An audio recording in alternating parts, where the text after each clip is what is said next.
So as I promised, we're going to look at this example of the rotating rod finding its moment of inertia, but we've moved the axis of rotation. Now you can see that the rod is rotating about the x-axis, but the rod doesn't actually begin its mass distribution until right at the axis and then goes the entire length along the positive x-axis. So the rotation axis is on its end. Same distribution of mass as our previous video.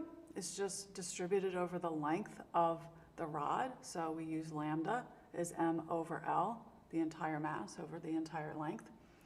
If we take a little piece of it, that corresponds to a little length of dl, and we get a little bit of mass, dm. The ratio is still the same.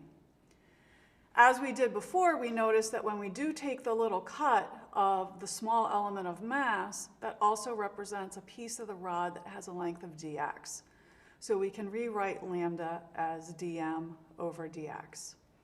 So we're going to go back to our general definition of moment of inertia and realize that we can write dm as lambda dx. And also, because our rod is along the x-axis, when we take that little piece dm, it's still the distance x away from the axis of rotation, so our radius is still x squared. I'm going to sort of rearrange this so it looks a little nicer. So my integration or my integrand is still the same. What's going to change this time are my limits. This time, because we start at x equals 0 and go to x equals L, those are our limits. It's different because of the fact that the axis is at the end and not in the middle. So the integration really is the same, it's just we're substituting in different limits.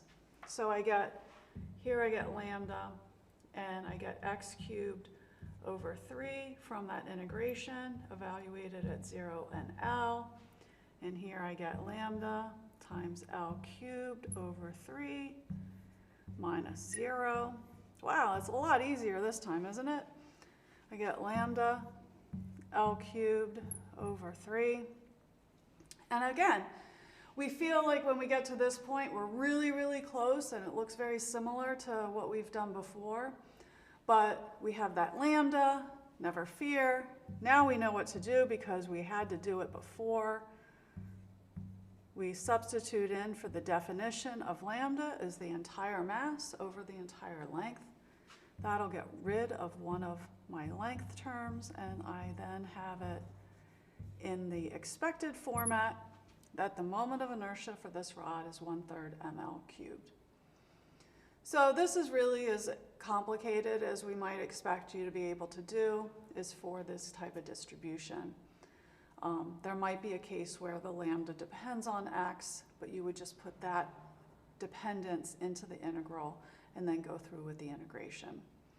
All right, so hopefully you feel like you're not as afraid of the prospect of having to integrate to find the moment of inertia. Not going to happen a lot, but you should get a grasp on how it might be done.